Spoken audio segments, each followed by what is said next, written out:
រាជរដ្ឋាភិបាលកម្ពុជាលេខ11សរណនសារាចរណែនាំស្ដីពីការរៀបចំទិវាមនុស្សចាស់កម្ពុជានិងទិវាមនុស្សចាស់អន្តរជាតិ1តុលារាជរដ្ឋាភិបាលបានរៀបចំទិវាមនុស្សចាស់កម្ពុជានិងទិវាមនុស្សចាស់អន្តរជាតិថ្ងៃទី1ខែតុលាជារៀងរាល់ឆ្នាំស្របតាមគោលនយោបាយជាតិសម្រាប់មនុស្សចាស់នៃព្រះរាជាណាចក្រកម្ពុជានិងសេចក្តីសម្រេចរបស់អង្គការសហប្រជាជាតិការប្រារព្ធទិវាមនុស្សចាស់កម្ពុជានិងទិវាមនុស្សចាស់អន្តរជាតិថ្ងៃទី1ខែតុលាមានគោលបំណងលើកកម្ពស់កិច្ចគាំពារដ៏មានប្រសិទ្ធភាពសម្ដៅលើកស្ទួយសុខុមាលភាពរបស់មនុស្សចាស់ឲ្យបានល្អប្រសើរហើយទិវានេះក៏បង្ហាញឲ្យឃើញពីតួនាទីដ៏សំខាន់របស់មនុស្សចាស់នៅក្នុងសង្គមជាតិមនុស្សចាស់ជាបុព្វការីជនដែលបានបង្កើតធនធានដ៏មានសារៈប្រយោជន៍ព្រមទាំងផ្ដល់នូវចំណេះដឹងចំណេះធ្វើនិងបទពិសោធន៍យ៉ាងច្រើនឥតគណនាសម្រាប់មនុស្សជំនាន់ក្រោយជាមួយនឹងការយកចិត្តទុកដាក់ខ្ពស់ចំពោះមនុស្សចាស់កម្ពុជារាជរដ្ឋាភិបាលបានបង្កើតឲ្យមានគណៈកម្មាធិការជាតិកម្ពុជាដើម្បីមនុស្សចាស់សម្រាប់អនុវត្តនៅតួនាទីនិងភារកិច្ចដែលមានជាអាចរៀបចំគោលនយោបាយជាតិដើម្បីលើកស្ទួយសុខុមាលភាពរបស់មនុស្សចាស់និងរៀបចំទិវាមនុស្សចាស់នៃព្រះរាជាណាចក្រកម្ពុជាដោយកំណត់យកថ្ងៃទី1ខែតុលាជារៀងរាល់ឆ្នាំរួមជាមួយនឹងទិវាមនុស្សចាស់អន្តរជាតិរាជរដ្ឋាភិបាលបានចាត់ទុកទិវាមនុស្សចាស់កម្ពុជានិងទិវាមនុស្សចាស់អន្តរជាតិជាទិវាបុណ្យរំលឹកដល់គុណូបការៈរបស់មនុស្សចាស់កម្ពុជាជីដូនជីតាឪពុកម្ដាយអ៊ំពូមីងដែលបានកសាងបន្សល់ទុកនៅកេរមរតកដ៏ថ្លៃថ្លាសម្រាប់កូនចៅជំនាន់នេះនិងជំនាន់ក្រោយៗទៀតរបស់សង្គមកម្ពុជាដើម្បីរៀបចំទិវាមនុស្សចាស់កម្ពុជានិងទិវាមនុស្សចាស់អន្តរជាតិថ្ងៃទី1ខែតុលាឆ្នាំ2013ឲ្យបានទូលំទូលាយនិងផ្សព្វផ្សាយឲ្យប្រជាពលរដ្ឋកម្ពុជាគ្រប់វ័យទាំងអស់បានយល់ដឹងកាន់តែច្បាស់អំពីអត្ថន័យនៃទិវានេះរាជរដ្ឋាភិបាលសូមធ្វើការណែនាំដល់ក្រសួងស្ថាប័ននិងគ្រប់រាជធានីខេត្តដូចតទៅ 1. ប្រធានបទនៃទិវាមនុស្សចាស់កម្ពុជានិងទិវាមនុស្សចាស់អន្តរជាតិថ្ងៃទី1ខែតុលាឆ្នាំ2013ត្រូវបានកំណត់ថាគោរពដឹងគុណមនុស្សចាស់គឺជាកតញ្ញូតាធម៌គ្រួសារមានសុភមង្គលសង្គមរីកចម្រើន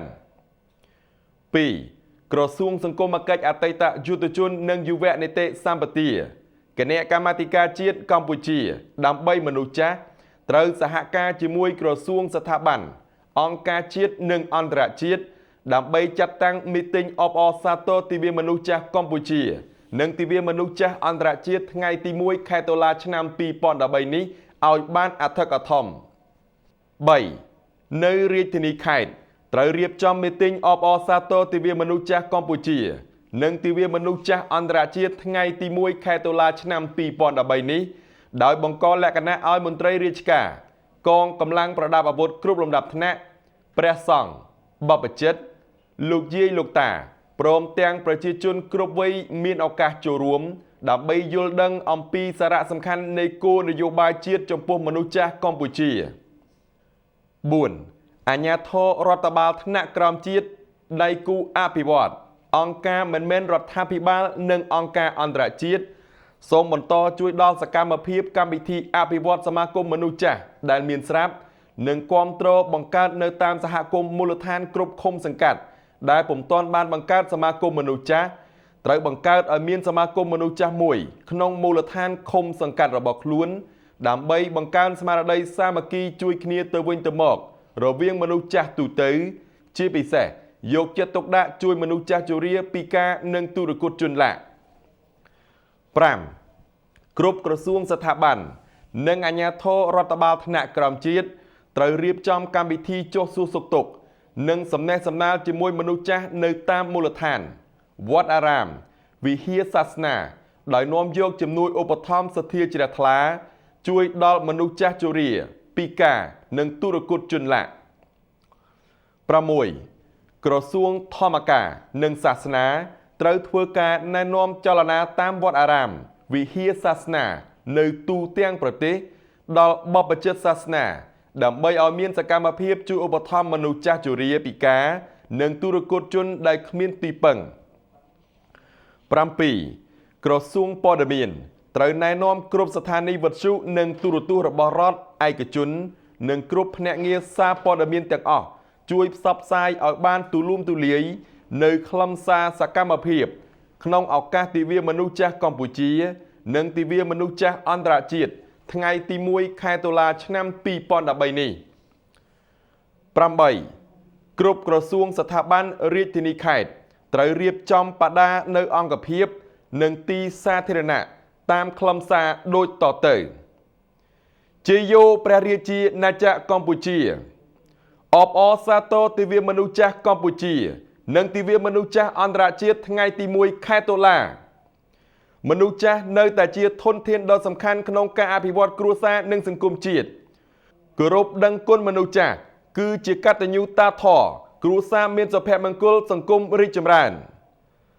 កសាងសង្គមដែលមានការអភិវឌ្ឍសម្រាប់មនុស្សគ្រប់វ័យ 9. ក្រសួងសង្គមគិច្ចអតីតយុទ្ធជននិងយុវនីតិសម្បទា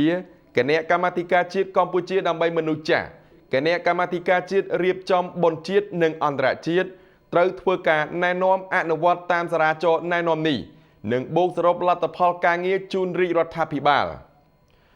គ្រប់ក្រសួងស្ថាប័នរាជធានីខេត្តត្រូវអនុវត្តសារាចរណ៍ណែនាំនេះដោយស្មារតីទទួលខុសត្រូវខ្ពស់